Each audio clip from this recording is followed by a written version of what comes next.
Look at your arms. Now look at your face. Something doesn't make sense. Millions of years ago, your ancestors were covered in thick body hair. Then evolution slowly erased almost all of it. Your chest, your back, your shoulders, your legs, almost everything disappeared except one place, the beard. And here's the part scientists still find fascinating.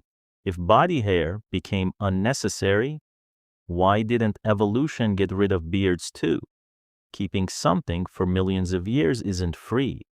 Every feature your body keeps requires energy to grow and maintain. So why would evolution allow men to keep growing thick facial hair if it no longer served a purpose? Unless it once served a purpose so important that your body never completely let it go. To answer that question, we have to travel back millions of years, long before cities, long before farming, and even before humans looked the way we do today. Our distant ancestors didn't look much like us. Their bodies were covered in thick hair, much more like chimpanzees and other great apes alive today.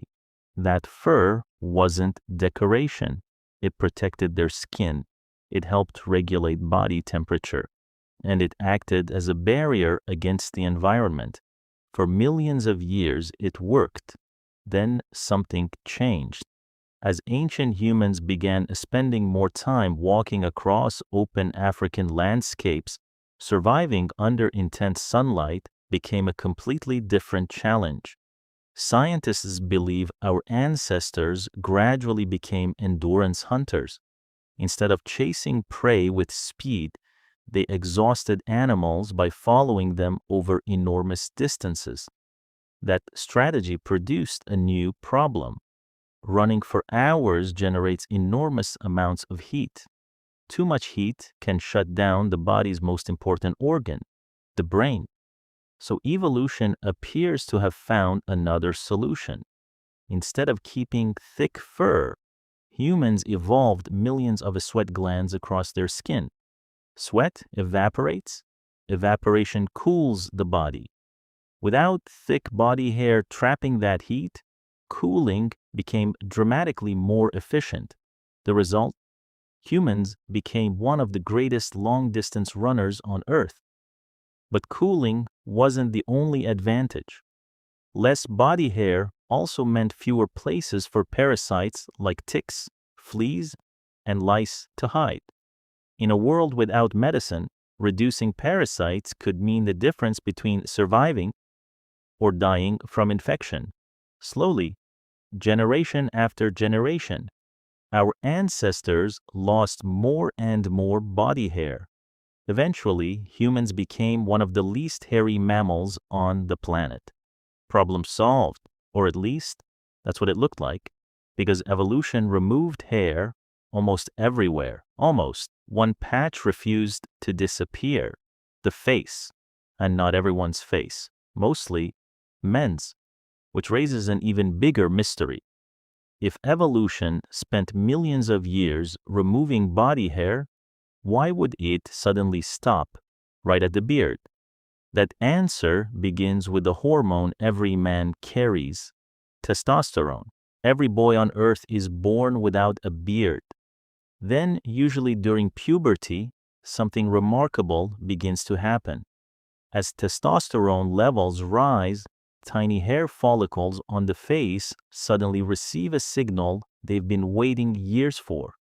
Almost overnight, soft facial hair begins appearing where there was none before. At first, it's only a few strands, then a mustache, then the chin. Eventually, for many men, a full beard. But here's the strange part. Testosterone doesn't explain why beards exist. It only explains how they grow. The real mystery is why evolution connected facial hair to testosterone in the first place. One leading idea points toward something called sexual selection. Not every feature evolves because it helps an animal survive. Some evolve because they help it reproduce.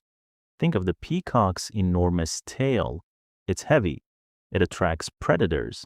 It actually makes survival harder. Yet peacocks still grow it because females often choose males with larger, healthier tails.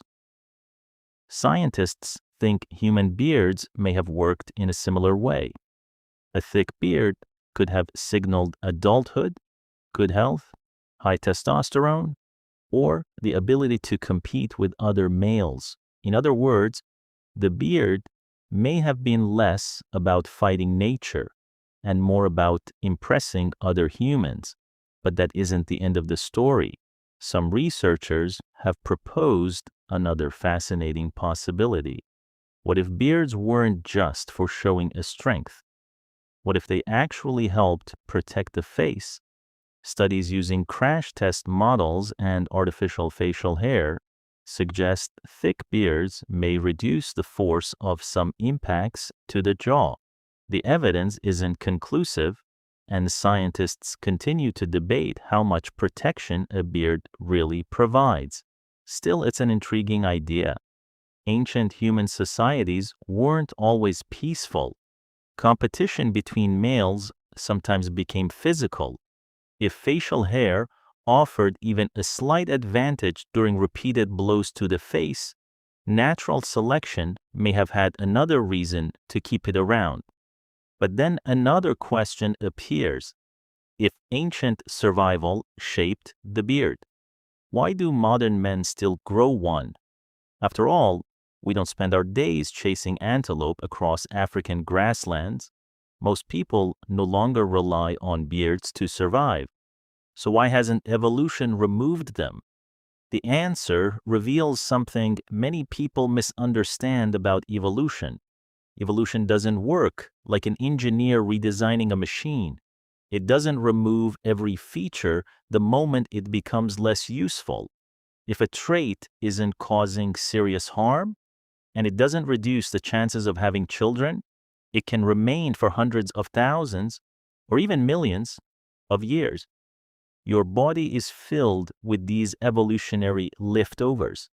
Goosebumps, wisdom teeth, your tailbone, all reminders of a very different past.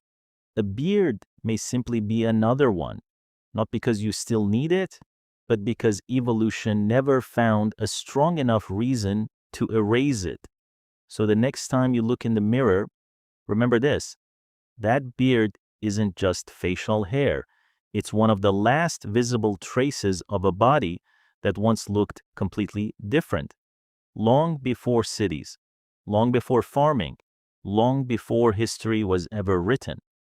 Your ancestors were already growing them, not because they understood why, but because evolution had already made the decision. Millions of years later, your face is still carrying that ancient story. Subscribe for more deep dives into ancient human survival, evolution, prehistory, and the science behind how we really lived.